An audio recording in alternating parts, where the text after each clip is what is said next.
Adolf Hitler ha llegado para cambiar por completo la vida de los alemanes.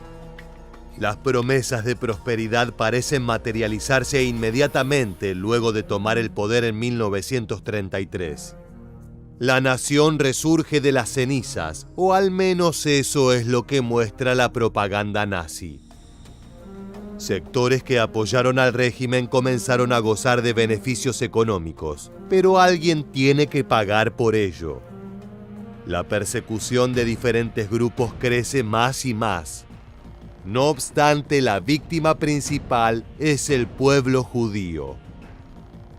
Aquella ilusión de un país que florece sirve para ocultar parte de la enorme dictadura que se consolida al frente de Alemania. La educación ahora es un nada discreto camuflaje para el adoctrinamiento. El miedo a la represión es la herramienta predilecta para el control a aquellos que se oponen al Führer. El rearmado militar es el objetivo final. Hitler está preparando a las personas para una guerra y toda la población lo está acompañando a ciegas. En este nuevo video de historia militar, recorreremos las calles alemanas durante el Tercer Reich para descubrir cómo vivían las personas. Conoceremos el sufrimiento de los menos afortunados y el porqué del enorme apoyo que consiguió el líder nazi en su sueño de construir un nuevo imperio.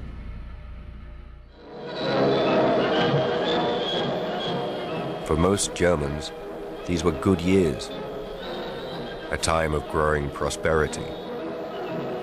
Hitler's Nazis had promised national revival, and they boasted enormous popular support. Antes del estallido de la Segunda Guerra Mundial, la vida en la Alemania nazi estuvo marcada por una transformación radical en casi todos los aspectos de la sociedad.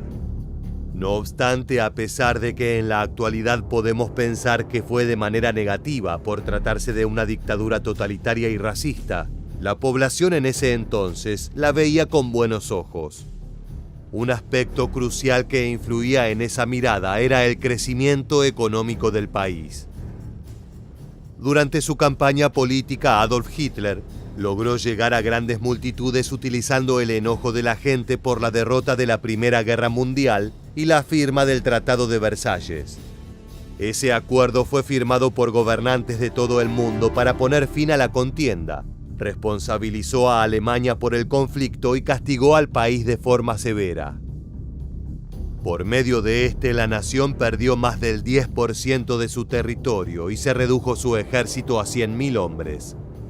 Además, se le prohibió reclutar nuevos soldados y se le confiscó la mayoría de sus armas. Por último, se le impuso una elevada multa que dejó su economía en la ruina. El Führer canalizó la bronca de los alemanes por la dura sanción y se aprovechó de ella. Les hizo una promesa. El pueblo alemán iba a prosperar. Para sorpresa de algunos, cuando obtuvo el apoyo para llegar al gobierno, cumplió con su palabra. El 30 de enero de 1933, Hitler tomó el poder. Y durante los 6 años siguientes el nivel de vida de la población mejoró considerablemente. El Tercer Reich obtuvo fondos mediante una combinación de bienes confiscados a los judíos y préstamos pedidos en el extranjero. Gracias a eso generó diversos proyectos de obras públicas como la construcción de escuelas y hospitales. Esa política sirvió para crear millones de puestos de trabajo y conseguir una baja sustancial en el desempleo en el país. Si bien esto representó un logro por sí mismo, también se buscó brindar ayuda a los alemanes otorgando créditos y reduciendo impuestos. A partir de estos beneficios, los germanos podían irse de vacaciones, comprar los modernos automóviles de fabricación nacional o acceder a las nuevas maravillas tecnológicas como la televisión. La población estaba feliz por el progreso que alcanzaba y lo reflejaba con un apoyo incondicional al Führer, su héroe, su salvador. Bubbling enthusiasm. It was contagious. One woman turned to me, a perfect stranger, and said, "He is my mother and my father. He keeps me safe from all harm." Germany in these years was gripped in a cult of the Führer, the leader. The Nazis urged Germans to put their differences aside, to rally behind Hitler. Las bondadosas acciones por parte del Estado se siguieron acumulando en los diferentes ámbitos mientras el cariño por Hitler aumentaba. El régimen fomentaba las actividades en la naturaleza y subvencionaba todo tipo de deportes. Incluso había una organización gubernamental dedicada al ocio con propuestas para grandes y chicos. La familia era el valor central del universo nazi. Padre, madre y, si era posible, muchos hijos. Eso era lo que iba a asegurar la grandeza de la nación. Ante esa mirada, el Tercer Reich también incluyó préstamos en condiciones favorables para los recién casados, lo que incrementó sustancialmente los matrimonios. De la mano de esto, a las mujeres especialmente prolíficas se las premiaba con medallas y beneficios económicos. No obstante, aquellas que no cumplían con los estándares de la supuesta raza pura que promulgaba el nazismo, corrían otra suerte. Diary, Berlin, December the 10th, 1935. The Genetic Health Act, or sterilization law, has been passed and envisages extensive examinations and tests for engaged couples before they get married. If things continue like this, we'll soon have a race of supermen. So far, there is no sign of this happening. Esta normativa era clave para el régimen.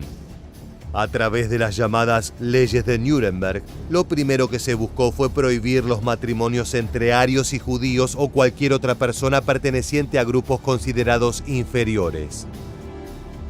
Seguido de eso, solo las mujeres alemanas consideradas puras eran alentadas a reproducirse masivamente. Mientras tanto, las hebreas, gitanas, discapacitadas o pertenecientes a otros círculos denominados indeseables eran sometidas a esterilizaciones forzadas. Esto fue parte de un amplio programa de eugenesia implementado por el Tercer Reich que buscaba eliminar la transmisión de determinados genes dentro de la población. Los nazis soñaban con poder controlar la descendencia que dominaría el mundo una vez que reconstruyeran el imperio alemán. Pero para eso era necesario que la raza aria se uniera para procrear rápidamente. Una particularidad sobre los incentivos de los que hablábamos anteriormente era el de las premiaciones. El 12 de agosto de cada año, coincidiendo con el cumpleaños de la madre de Hitler, el propio Führer otorgaba a las mujeres más prolíficas la Cruz de Honor. Era de bronce para quienes tenían más de 4 hijos, de plata para las que tenían más de 6 y de oro para quienes superaban los 8. Asimismo, el 10º hijo de una alemana pura pasaba a ser apadrinado por el líder nazi y tenía que recibir el nombre de Adolf. Ahora bien, más allá de que muchas se sentían honradas por contribuir con su país, existían varios aspectos más que influían en la vida de las madres de la nación. Las esterilizaciones no eran la única manera en la que el gobierno controlaba la sexualidad femenina. Desde el Estado se promovía la castidad antes del matrimonio y se castigaba duramente el adulterio, esencialmente entre los grupos de personas no arias. Por el contrario, aquellas mujeres que cumplían con los parámetros de pureza racial muchas veces eran llevadas a establecimientos donde las obligaban a tener sexo con un soldado de las SS para quedar embarazadas y fortalecer el pueblo. El Tercer Reich ejercía el control de una dictadura, pero los alemanes que veían los beneficios económicos y se sentían cautivados por el discurso de orgullo nacionalista de Hitler, hacían oídos sordos ante el sufrimiento de las minorías. Durante los primeros años, incluso los habitantes de países vecinos como Polonia reconocían el trabajo del gobierno y se desplazaban hacia suelo nazi. I come to Germany convinced that the overwhelming majority of the people don't find the political system of the Third Reich unjust or harmful. On the contrary, I'm convinced that many millions of people are profiting from Hitler's victory. Above all, unemployed people and everyone whose life is filled with national pride. I'm convinced that the system has indeed taken away certain moral values from people, but in its place has brought material advantages. Esta mirada es el claro ejemplo de cómo la población aceptó todo lo que ocurría a su alrededor. En línea con el rol que ocupaba la mujer, el eslogan en el que se encapsulaba la visión nazi era Kinder, Küche, Kirche. La primera palabra se traduce como niños y hace referencia a su mencionada obligación de tener y criar hijos. La segunda significa cocina y habla de que debía ocuparse del hogar y las labores domésticas. La última es iglesia, ya que las alemanas tenían que mantener una vida moral y religiosa dentro de los valores del cristianismo. Para Hitler, las mujeres no podían formar parte del partido nazi ni tener un trabajo. Su participación política o pública se consideraba inapropiada. Incentivó incluso a las profesionales a dejar sus puestos para que sean ocupados por hombres.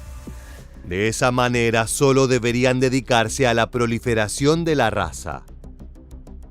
Como es de esperarse en medio de un régimen que supo utilizar la propaganda como su arma más poderosa, se crearon organizaciones para el adoctrinamiento de las nuevas generaciones. Allí, tanto jóvenes mujeres como hombres eran activamente incorporados para promover la ideología nacionalsocialista y reforzar los roles tradicionales de cada uno. The Germans adore military show. In Nazi Germany, everyone has a uniform. If it isn't the uniform of the Army, Navy or Air Force, it is that of the SA, SS or some party organization. Even the little boys and girls have been strutting about in the uniform of the Hitler Youth or the Union of German Girls. En el caso de las agrupaciones femeninas, se les enseñaba a las mujeres cómo hacer las tareas del hogar y la importancia de ser esposas y madres leales al régimen. También se inculcaban los valores nazis a las jóvenes y las preparaban para su futuro. Mientras tanto, las juventudes hitlerianas apuntadas a niños tenían otro enfoque. Este era un movimiento impulsado por el partido del Führer, que buscaba adoctrinar a las próximas generaciones para perpetuar el Reich de los 1000 años. Esa era la visión nacionalsocialista que pensaban en siglos y siglos de dominio alemán a nivel mundial.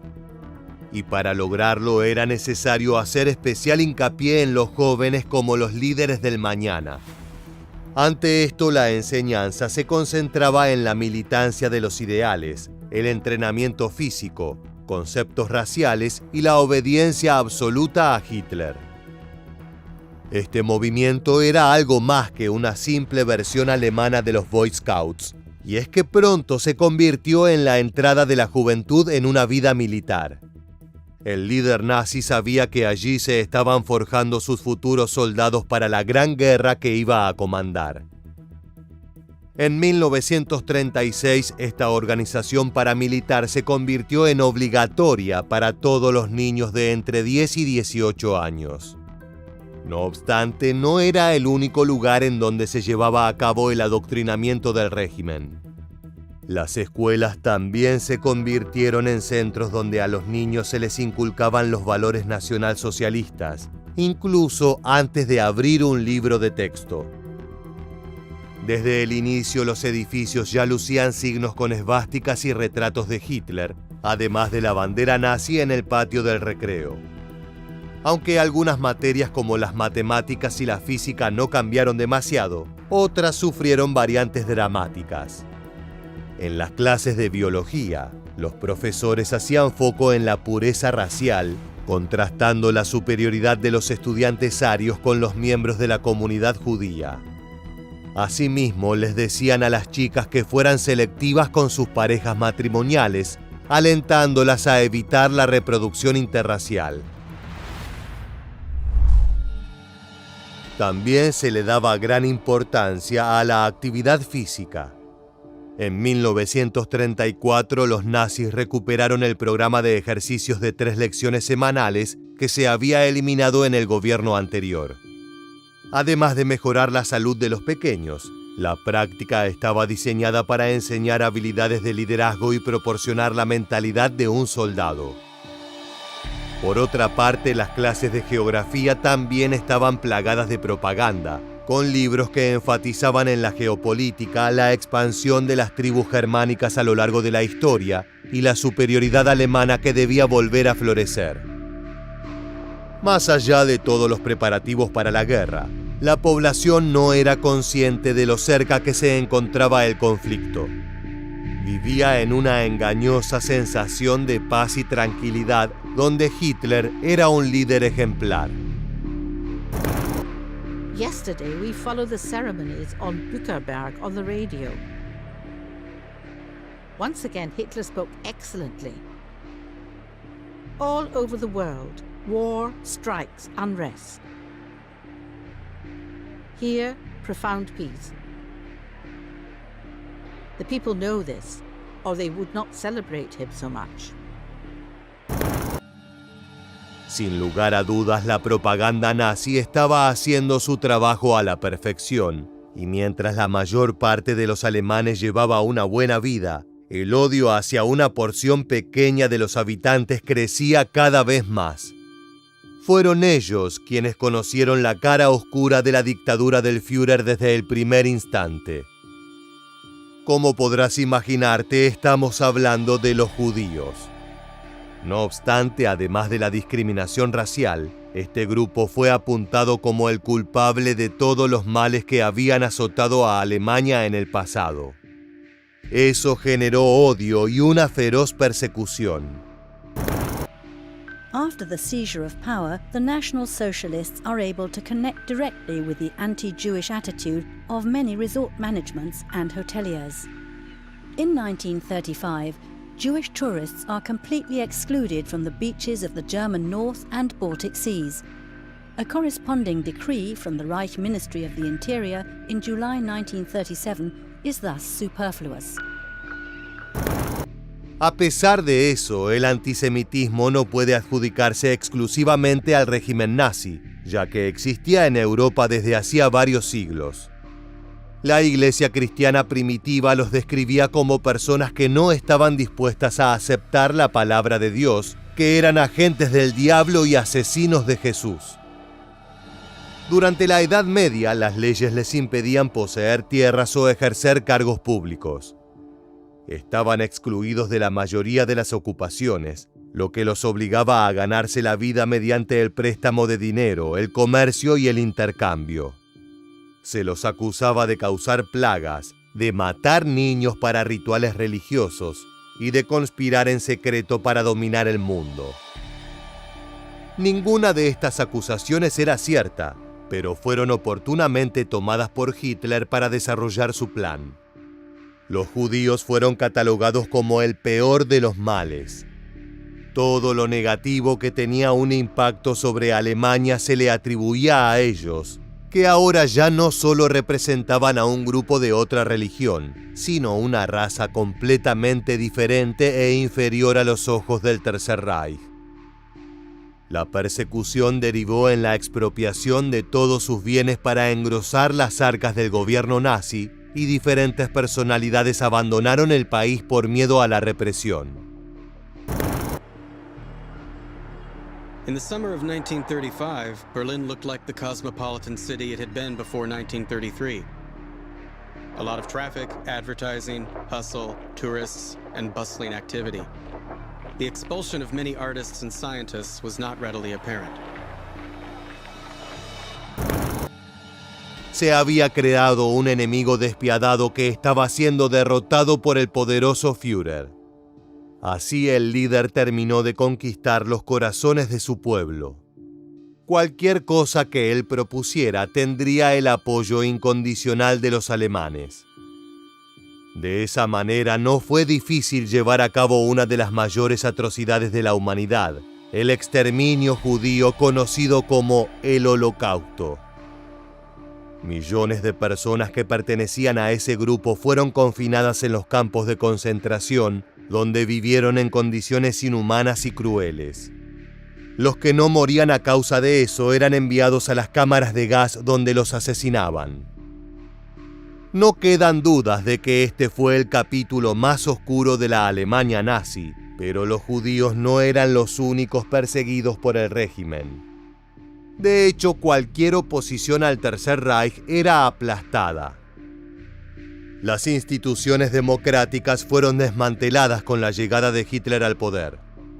Organizaciones como la Gestapo y las SS fueron clave para vigilar, intimidar, encarcelar y eliminar a disidentes políticos, comunistas, sindicalistas y cualquiera que representara una amenaza a la ideología nazi. Tanto la policía secreta del Estado como su grupo paramilitar llevaban a cabo detenciones arbitrarias sin necesidad de un juicio. Ante la más mínima sospecha de ser un opositor, simplemente se arrestaba a la persona y se la enviaba a los mismos campos de concentración a los que iban a parar los judíos. De esa forma, los nazis eliminaron rápidamente a cualquier persona que estuviera en contra de las políticas del Tercer Reich. Y a pesar de tanta oscuridad, las calles de Alemania continuaban mostrando a la población disfrutando de una realidad alternativa.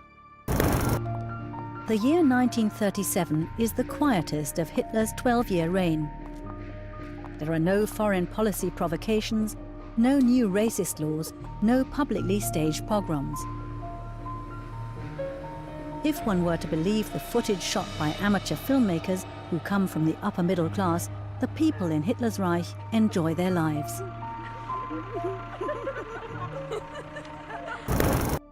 Finalmente, en 1939, la farsa nazi se derrumba. Las verdaderas aspiraciones de Adolf Hitler quedan en evidencia con la invasión a Polonia.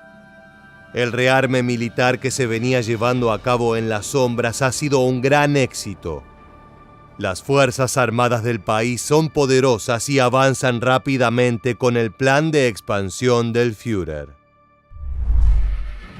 La Segunda Guerra Mundial comienza a tomar forma y la población alemana que gozó de privilegios simplemente mirando para otro lado, ahora ha quedado envuelta en el conflicto más grande de la humanidad.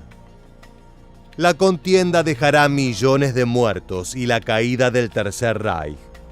Los alemanes volverán a quedar hundidos en la miseria, con un país totalmente en ruinas y controlado por el enemigo. El resto es historia. Berlín, 1941. La Segunda Guerra Mundial se intensifica en el nuevo frente oriental y las radios indican que el ejército alemán avanza a paso firme. Solo faltan algunos meses para que la Operación Barbarroja fracase y los rusos empiecen poco a poco a torcer la historia del frente. Gran parte de Europa está al rojo vivo, pero en las calles alemanas la vida continúa y afronta desafíos muy distintos a los de los soldados. En los próximos minutos vamos a revelarte cómo era la vida de un civil alemán bajo el gobierno nazi. Pero antes de continuar, te damos la bienvenida a este nuevo episodio de Historia Militar, canal donde podrás encontrar las historias y hechos más atrapantes sobre los distintos momentos del pasado militar. Ahora sí, prepárate para viajar en el tiempo. Cuando escuchamos hablar del régimen nacionalsocialista y Adolf Hitler, pensamos mucho más en la Segunda Guerra Mundial que en lo que hacía el ciudadano promedio alemán durante esa época. Sea porque los vencedores escriben la historia o porque la mirada sobre la Alemania de aquel entonces no discrimina entre civiles y militares, lo cierto es que la vida diaria de un habitante de Berlín, Múnich o Frankfurt en el periodo 1933-1945 no ha estado demasiado presente en el imaginario popular. Por eso, llega el momento de preguntarnos, ¿cómo era esa vida y qué aspectos se destacaban en el día a día de un Estado totalitario? Primero, es fundamental la definición del concepto totalitarismo. Se trata de una forma de gobierno que restringe la libertad de sus habitantes al mínimo, ya que interviene en todos y cada uno de los rasgos de la vida sociopolítica. Aquí es cuando debemos mencionar algunos puntos clarificadores. El primero de ellos se relaciona con las antiguas Grecia y Roma. Hitler ansiaba obtener el orden y el tradicionalismo romano, a la vez que apuntaba a formar bellos cuerpos en una sociedad purificada de todo aquel que no alcanzara los parámetros deseados. Por eso la matanza de discapacitados, inválidos, niños, judíos, homosexuales, negros y gitanos, así como la esterilización masiva según la filosofía de la eugenesia. Por eso también el entrenamiento de las juventudes hitlerianas y la Liga de Muchachas Alemanas, que se preparaban para prolongar su raza siendo futuros soldados y madres respectivamente. Y cuando hablamos de raza, nos referimos a la raza aria, que Hitler había afirmado como objetivamente superior al resto de las etnias. El canciller se basaba en las ideas de los etnólogos del siglo XIX, que indicaban que los europeos blancos descendían del mismo pueblo, es decir, los arios, algo que hoy día sigue en discusión y que en realidad no se asentaba en rasgos físicos ni intelectuales, sino en las lenguas indoeuropeas. Mientras tanto, el Reich jamás dejaba de ocultar sus garras para el adoctrinamiento de la sociedad, cuyo sentimiento era de resignación y apoyo más que entusiasmo genuino. Después de todo, ya habían sufrido una gran guerra y pagado sus consecuencias.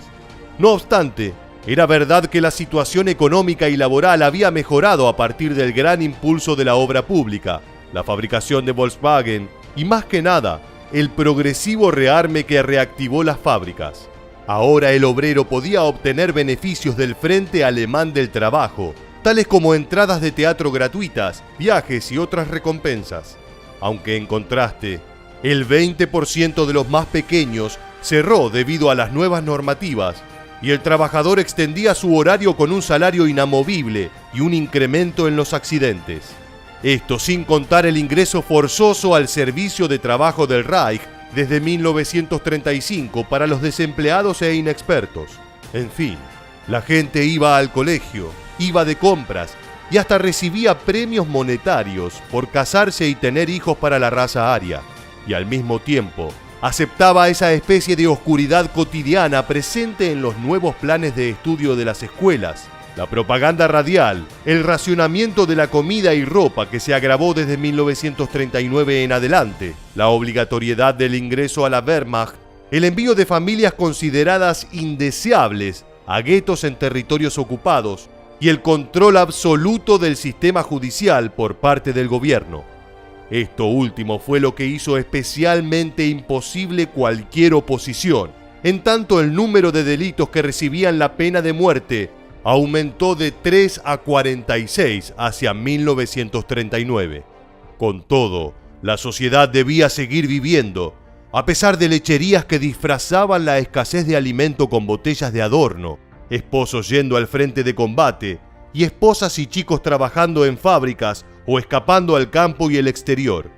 Y nada mejor que la palabra de alguien que lo vivió en carne propia para acercarnos un poco más a la verdad. Mucha gente cree que todos los alemanes eran como extremistas musulmanes. No, la familia, la escuela y la iglesia también tenían influencia sobre nosotros, explicó el americano-alemán Frederick Tubach al medio HistoryNet, y agregó: Hitler nunca confió en los alemanes, había una vigilancia extensa y la gente era ejecutada solo por hacer un chiste malo sobre él. Asimismo, están las declaraciones del reconocido historiador Richard J. Evans al portal History Extra de la BBC. La mayoría de la gente quería una vida tranquila y se retiró hacia la vida privada. Irónicamente, apreciaban la restauración de la economía, la ley y el orden, pero no les gustaba el sistema de educación y otros aspectos que eran impopulares. Era un panorama complejo. En este particular marco de normalidad, Hitler buscó representaciones del poderío ario en el arte y el deporte. Eso sucedió, por ejemplo, en los Juegos Olímpicos de 1936.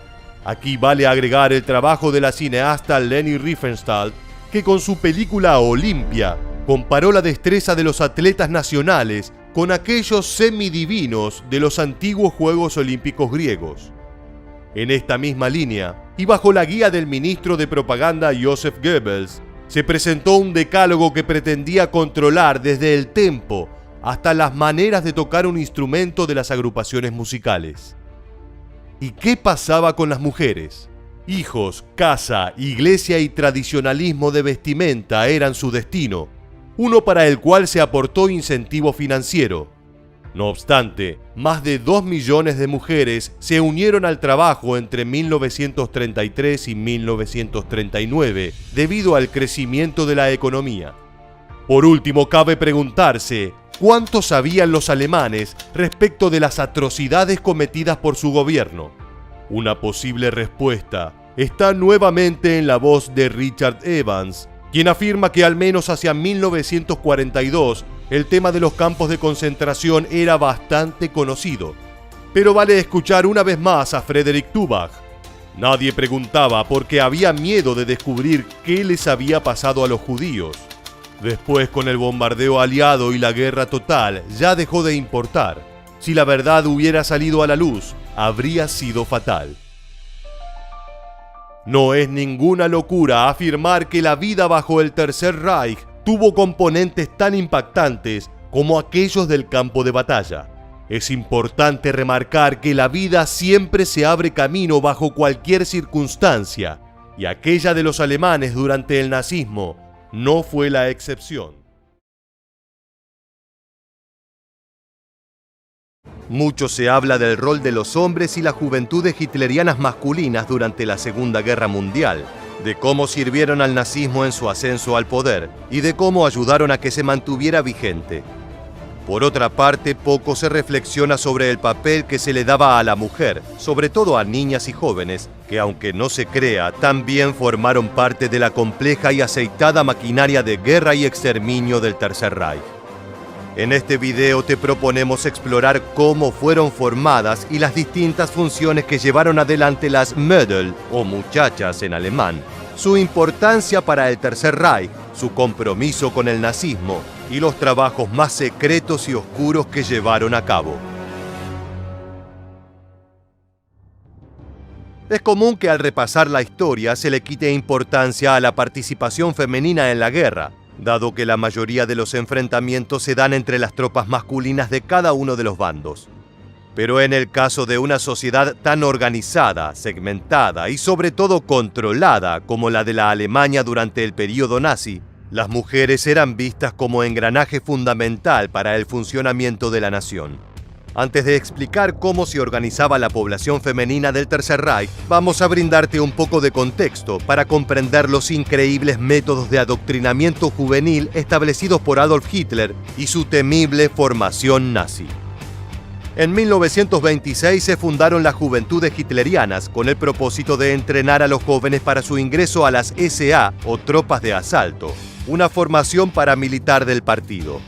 Sin embargo, a partir de 1933, los líderes de esa organización buscaron integrar a los niños en la comunidad nacional nazi, preparándolos para que prestaran servicio como soldados en las Fuerzas Armadas o posteriormente en las SS. Estos jovencitos ingresan a nuestras organizaciones a los 10 años de edad y a menudo respiran un poco de aire fresco por primera vez. Después de 4 años de estar en la categoría de jóvenes alemanes, pasan a las Juventudes Hitlerianas, donde permanecen 4 años más. Y aunque aún no son nacionalsocialistas completos, pasan al servicio laboral y ahí los preparan durante otros 6 o 7 meses. Y si les llega a quedar algún rastro de conciencia de clase o estatus social, las Fuerzas Armadas alemanas se encargarán de que desaparezca. Esta es una declaración textual de Adolf Hitler brindada en 1938, en la cual explicaba el bienestar que le generaba a los hombres alemanes del mañana la experiencia de adoctrinamiento a la que eran sometidos entre los 10 y los 17 años. Dado que el régimen nazi fue radicalizándose, para el año 1939, este circuito de formación aleccionadora ya era obligatorio para todos los niños nacidos en Alemania. Por su parte, el régimen nacionalsocialista también tenía reservado un plan para la parte femenina de la población, aunque iba a ser más progresivo y cambiante que el programa pensado para los hombres alemanes. Por más que se las considerara indispensables, la educación para las chicas del Tercer Reich era muy diferente de la de los chicos. Es bien sabido que para cualquier doctrina fascista, el papel de las mujeres era el de esposa y madre perfecta, por lo que la formación de las muchachas estaba directamente asociada a este fin. De hecho, había una agrupación que se encargaba específicamente de ello. La Liga de Muchachas Alemanas, en alemán Bund Deutscher Mädel y abreviado VDM, fue fundada en 1930 como la rama femenina de las juventudes hitlerianas para jóvenes de entre 10 y 18 años de edad, establecida por el régimen nacionalsocialista. Cuando los nazis llegaron al poder en 1933, la organización no tenía mayor relevancia, pero posteriormente creció de forma exponencial hasta que el ingreso se tornó obligatorio en 1936. Las jóvenes miembros a las que se les permitía sumarse a la institución tenían que cumplir requisitos raciales verdaderamente abominables e infames, ya que las muchachas debían comprobar que eran ciudadanas alemanas, que estaban libres de enfermedades hereditarias y que poseían menos de 1/8 de sangre judía. En estas instituciones las muchachas alemanas eran divididas en dos grupos dependiendo de su edad.